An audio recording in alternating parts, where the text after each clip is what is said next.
Good afternoon. So we're getting. Good afternoon.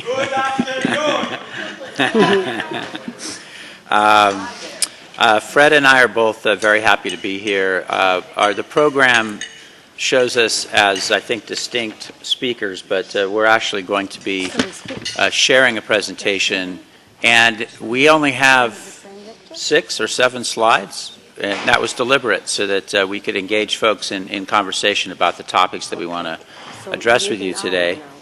I'm at the University of Washington now. Fred's at the University of Chicago, but I will be back at the University of Chicago in a month, so we decided to do some joint advertising at Chapin Hall here with our presentation format. What we're going to be talking about is that thus far the discussion has really been focused on the use of evidence.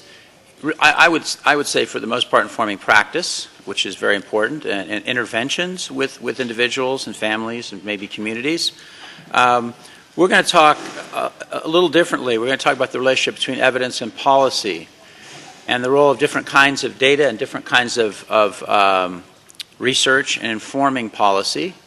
And we're going to argue that there are some differences that one wants to keep in mind, that certainly policy can be informed by this hot topic of evidence-based interventions assessed using randomized experimental evaluation, and we think that those kinds of research studies play a role in the evolution of policy, ought to play a role, but they certainly are not the only or maybe even the most important source of information. So that, I guess, summarizes in a nutshell what we're going to be talking about. I'm going to talk for a bit, and then I'm going to hand it over to Fred, and he's going to share some data actually to illustrate some of the points that we're going to address today.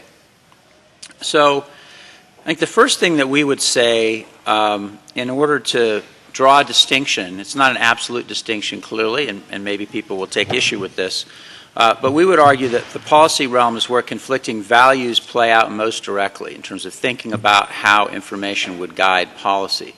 Now that's not to say that practice doesn't involve values. In fact, it was interesting earlier today, it was interesting listening to the different perspectives on evidence-based, and I think particularly the post-structuralist critique of institutions, to me, poses interesting questions around where we come up with the problems we're trying to solve with evidence-based interventions. If you look at what the problems we're trying to solve, I think that the discourse around evidence-based interventions is fairly moot on why you've chosen those problems as what you want to solve. And maybe later today we can get some dialogue about why practitioners, I think one of the reasons practitioners sometimes are a little skeptical of some of these evidence-based interventions, not for all the reasons we're thinking about, but because as a social work educator, I know that I often tell my students, you really should start where the client is. There needs to be a radical respect for where the individual is and what they want.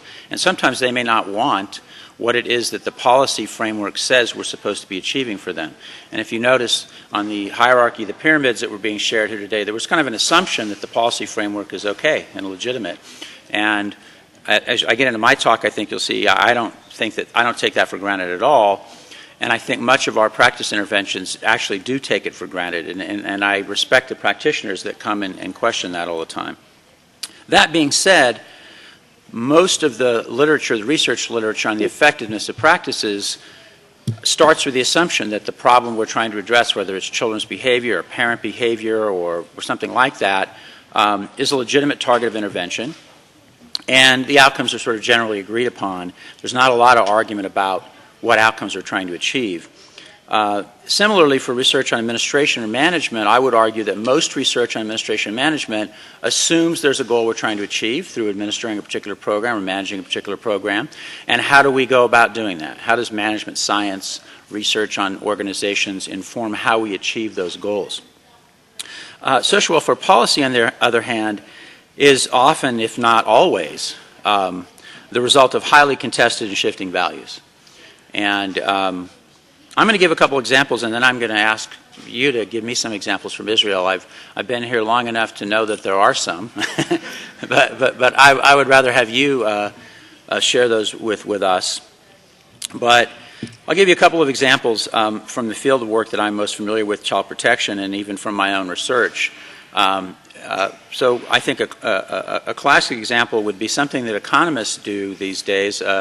We haven't done it a lot in social welfare, but one of the things that economists who are interested in analyzing benefits and costs of policies, the trade-offs between the benefits and costs of policies, is some things are hard to monetize. In other words, it's not easy to put a monetary value on those things.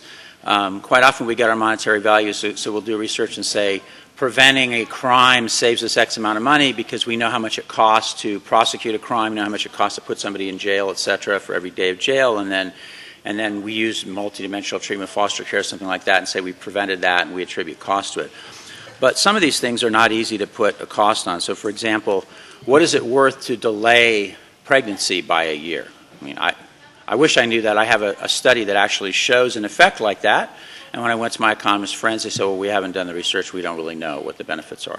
So one of the things they like to do is to ask people, how much would you be willing to pay? How much would you be willing to pay to prevent a car accident, or to a broken bone, or to prevent a pregnancy altogether, if you think that's a value? I'm not going to get into whether these are good or bad things, but in some ways this is a way to establish whether people think they're a good or bad thing. Right? Well, I'm willing to pay a lot of money for that, or I'm not willing to pay so much. So this is an experiment, a method that economists use sometimes to try to understand how valued something is. But if you look at things like child protection versus family preservation, which is a debate, I'm using those terms broadly, but a focus on protecting children from harm versus a focus on family integrity, the idea that keeping families together, maybe keeping communities together, you go beyond family preservation to the integrity of community. How much do you value those things? I don't really know that, I believe there fundamentally is no right or wrong answer to that those are arguably conflicting values. I know public child welfare administrators in my country never like to admit that publicly. They always like to say, keeping children safe and preserving families are one and the same thing. But I think we could make an empirical case here that quite often you're making trade-offs in that regard. And those are conflicting values. In the state that I operate in, the two main policymakers in the state legislature, one on the House of Representatives, the other in the Senate, they're the two legislative bodies. They're both Democrats. They're both from the same political party. But one of them I would characterize as a classic 19th century child saver. She's just really concerned about the safety of children, is willing to intervene in some pretty coercive ways and pretty intensive ways with families to ensure that safety. The other is much more of a family preservationist. While he's certainly concerned about children, he doesn't want children to be maltreated. He leans in the direction of thinking that families are the best place for children to be, and that the state should intervene in families only when it's very, very sure that that's a good thing to do and that it will clearly benefit children and families. They just have very different values, and those values play out in the legislative process every session in my state between this man and this woman. So that's one example. Another example I would give, a little more specific, is I do research on youth aging out of the foster care system in the U.S. So, and I have foster care, the out-of-home care system. So children in state care and government care, most places in the U.S. are discharged from care at the age of 18, and the state essentially bears no responsibility for them after that. There may be some voluntary services, but the state is not held accountable for caring for those young people anymore. I'm doing a study that compares young people making that transition in two states that have that policy. They discharge young people at 18. That's the most common policy. And one state where young people are allowed to remain in care until age 21, turns out most of them, in fact, remain in care well past their 18th birthday, and the state cares for them and maybe moves them from a foster home into some kind of supervised living setting, pays for them to go to college, et cetera, whatever seems to be working for them. And we've done a benefit cost analysis looking at what are the benefits of extending foster care past the age of 18. Without getting into all the methods and everything, I'll make an assertion here for the point of illustrating my point, that our cost-benefit analysis shows that for the average expenditure on extending care, which is about $37,000 per youth, there are $87,000 approximately, off the top of my head, in benefits for extending care. And those benefits come from the fact that staying in care is associated with continuing education, going to college. and economists have estimated the returns in terms of earnings over the life course, in the U.S. anyway, for every year of college that you obtain. And so we're able to say that it looks like you get this much more college by extending care, and that's worth $87,000. Now, the interesting question here, where the issue of value comes in, is we like to say there's about a 2-to-1, a little more than 2-to-1 benefit cost ratio. We have ranges for that, but let's just assume that 2-to-1 for a moment. That 2-to-1 figure only holds if you think that the purpose of that social program is to benefit the individual, right? Because the benefits are to the individual over time. So it's interesting. I'll give these results, and depending on the audience, so people, if it's providers, good liberals, they say, "Wow, that's great," and they want off to the races to use that advocating for change in policy. If they're folks that are more conservative, they typically ask me, "Well, okay, but how much of that returns to society?" And then I can say, well, my labor economist friends say that over the life course, about 1/4 of earnings go to taxes. And if you apply that, it's around $22,000 in taxes. So from that metric, this is not a cost-beneficial investment. Okay? Because if you're concerned about making that investment because you think it's going to save you or the broader society money over the life course, the calculus is very different. I'm sorry? Yeah. I mean, we could. By the way, we show other benefits of extending care. So, for example, we show that we delay pregnancies between 17 and 19. The problem is my economist friends haven't told me what the benefits are of that, so I don't have money to apply to that. But I'm making this point more as a measure to try to illustrate this issue of value. That policy, I just don't. In most cases, will ultimately come down to conflicting values around what's important on the policy realm. I don't think this is rocket science, but I want to put that out there because I think it does raise the stakes and in some ways raise the stakes for what evidence is important, but it also makes information that may seem pretty simple and not all that scientific, for example, just describing the population you're serving, in some ways much more valuable to policy research than it sometimes is to practice research. But I'm just wondering, in the Israeli context, are there examples you can think of where a policy question, the kind of evidence that could be brought to bear, where it's not so simple, that just knowing the answer to whether something is effective would tell you whether it's a good policy or not? Are there any policies in the country that are really contested at the basic level of value that you could share with me? Kudi? Well, there is the issue of prioritization of out-of-home placement for people with mental retardation. Hey, can you speak up? Yeah, sorry. No, you have to repeat the question. Oh, okay. Is it privatization of? We still have 9 state-owned facilities for people with mental retardation. And that's a big issue about whether we should privatize them or keep them inside. And the issue is whether we should sell them or transfer them to private. I'm not sure I can repeat the question. It's a long question. And that is the quality of service will be private, non-private, governmental. I'm not sure we need to translate this. I'm looking There, and it is of course, it should be just also a lot of ideological aspects. Right, so the example is the privatization of services for people with mental retardation and the observation that there are still state-run institutions, public-run institutions for those individuals, but there's people interested in contracting that out, having the private sector deal with that. And if I'm making the point wrong, but Kudi raises, we might want to know what the benefits and costs of making that trade-off are, but that the debate tends to be much more ideological. Is this a function the state should be providing as opposed to the private sector? Mm-hmm. We are trying to establish, these last 3 years, free treatment for all children who are sexually abused in the country. This has been a process that started in 2005, and we are trying to establish a research program that accompanies that, is evaluating the service establishment. And the question is, one of the things that we're hearing from the policy, from the Ministry of Social Welfare, how much does it cost to treat a child? Whereas the Ministry of Welfare came in with a lot of money to say that each child that needs treatment will get treated by a private therapist. And as far as I'm concerned, that's money down the drain, because it doesn't establish service.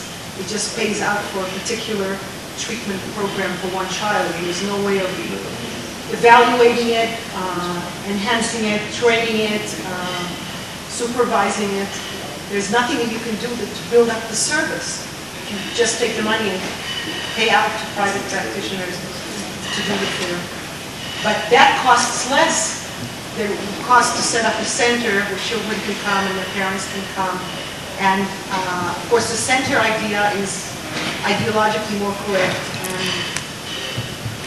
it would something that would sustain itself over the years. Whereas just channeling the money to private therapists is going to, it's going to disintegrate. Do you understand what I'm talking about? Yeah, I understand what I think I understand what you're talking about. Short paragraph, repeat that so they could Right. understand the question. Yeah, We so don't anyway, have, we don't have a I'm mind looking now. for it, it's Okay. kind of tricky. So the conflict there is between, and correct me if I'm wrong, because I'm trying to get at issues of, It costs $100 to treat a child in the private sector.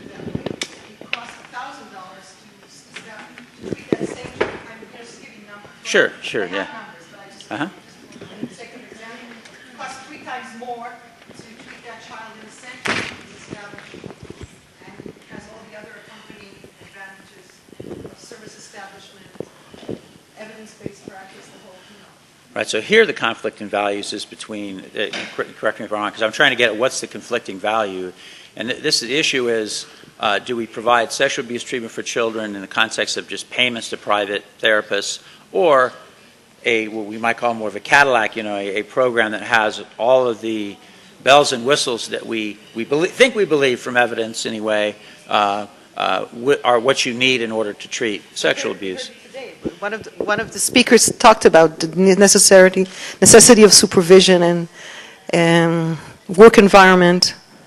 Okay, it's obvious that is a better deal, and to me it's obvious that that's a better deal, and it's obvious that the children will get better treatment, and that we will be able to see what kind of treatment they get and help the process be something that is more meaningful. Because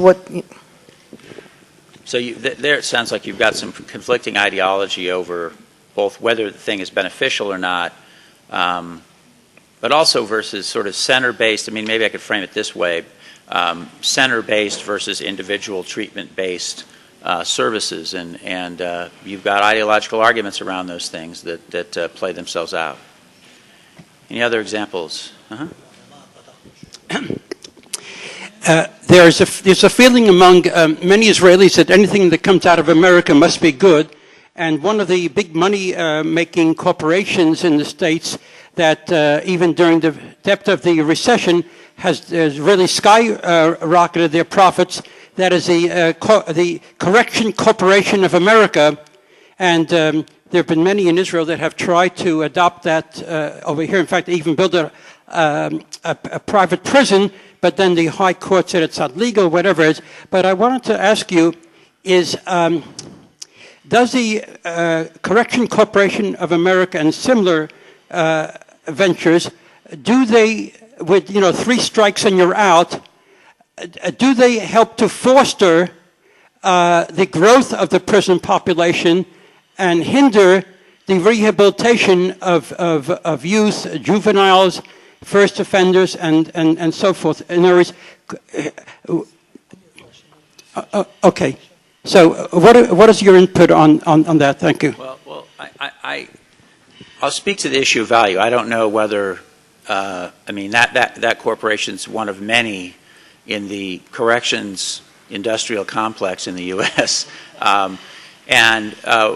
I think, to me, the value issue there is how much you value punishing people, basically, and doing it cheaply. And I think a lot of the folks in the corrections establishment in the U.S. are very successful at selling that, as opposed to rehabilitating people. So, and again, if you have, I assume that debate plays itself out here, but certainly in the U.S. there are people who are very willing to, and I'll use the willingness to pay thought experiments to illustrate this, would be willing to pay $1,000 to rehabilitate someone. Other people would be willing to pay nothing for that. whereas those other people might be willing to pay $1,000 or $2,000 or $3,000 to incarcerate them with no hope of rehabilitation, because that's just a value. I mean, if you committed particular crimes, we're not interested in rehabilitating you. So there's an issue of value there, and the reality is, I would argue that the best, and I'll jump ahead to this and we'll come back to it, the best that research can do is help illustrate those trade-offs. Researchers cannot establish the value, really. The value ultimately inheres in individual beliefs. So I want to jump ahead.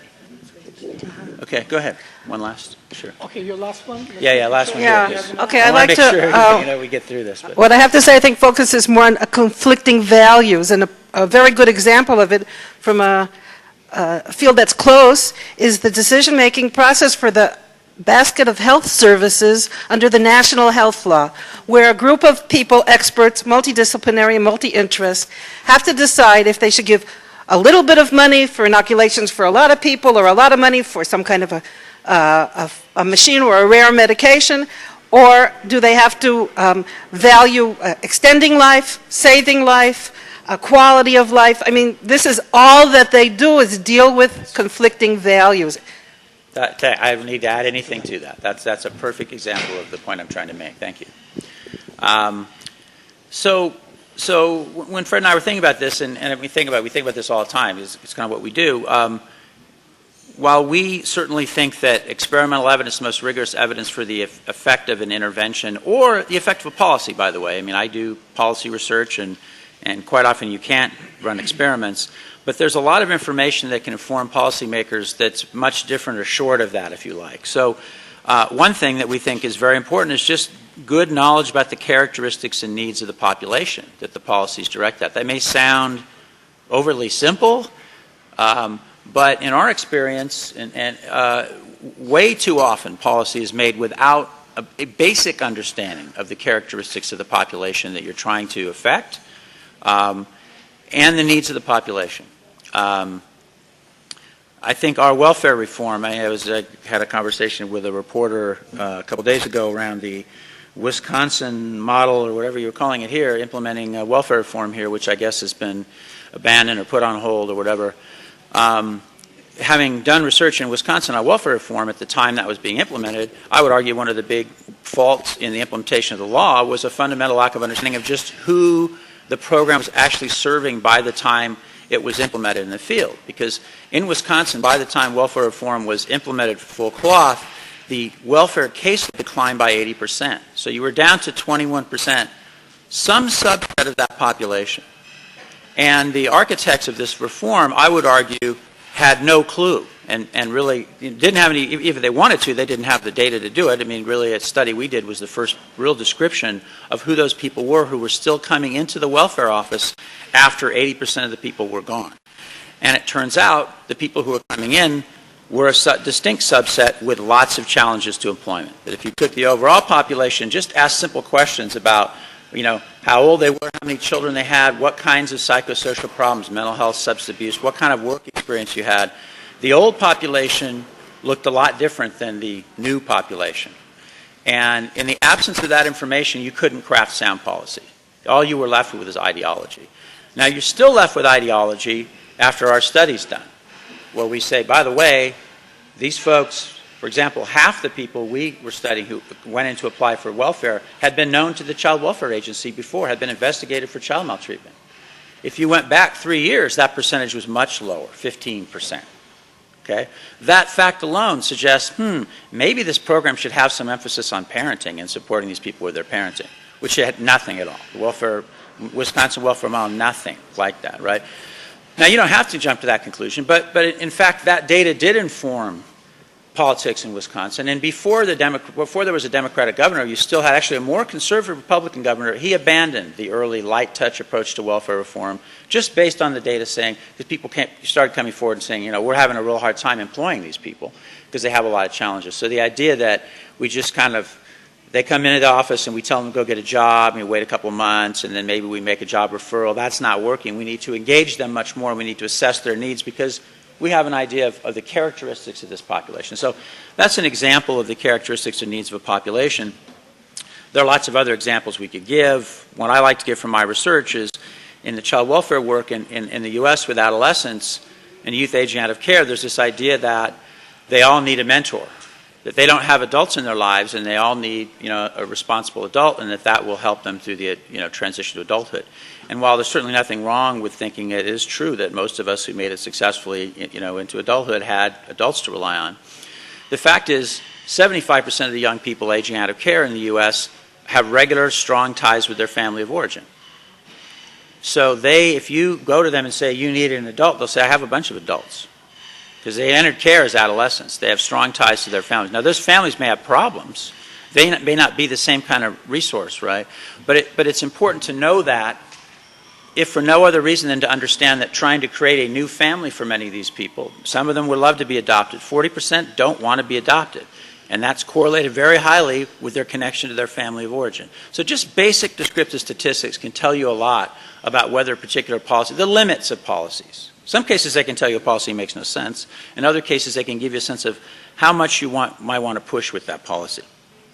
The other thing you want to know a lot about, and again this comes far short of any experimental evidence, is the characteristics and behaviors of systems. So what are the capacities within the system?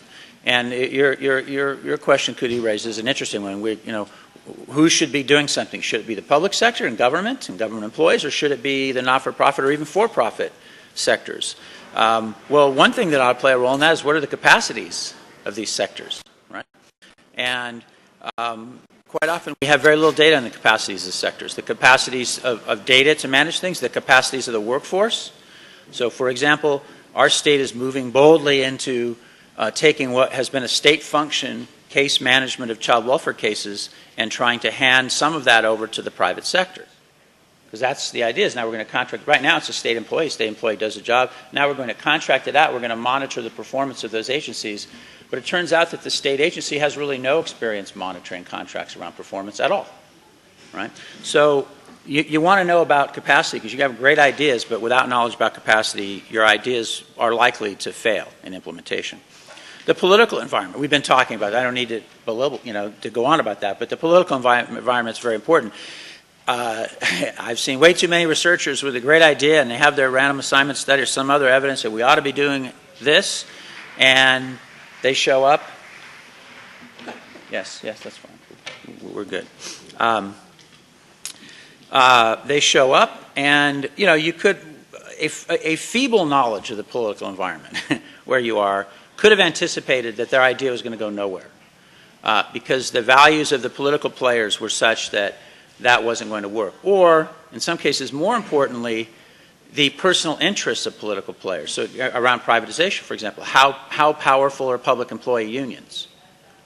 You kind of have to know that when you want to engage in the kind of change that my state's trying to engage in, for example. And the failure to anticipate how powerful public employee unions are in the state of Washington has a lot to do with the problems they're having with implementing this new transformation, because the public employee union went to war with this idea, and it's a scorched earth campaign, and it's made it very difficult to have sober discussion of the pluses and minuses of this idea. And the politicians that wanted to implement this probably should have known that, or at least given more thought to it. And then organizational cultures. As you all know, organizations have cultures. Are they cultures of trying on new ideas, and they're used to trying on new ideas, and they have experience incorporating those new ideas? Or is it a culture that hasn't adapted a new idea in the last 20 years? Probably a good thing to know when you go into trying to implement a new policy. And then the last thing I think that's important is what we would call system dynamics, and it's really, in some ways, the relationship of these three things to each other. But at a real simple level, it's just you're trying to affect a system with a policy. How do the inputs and outputs of that system work right now? Just how does the system work?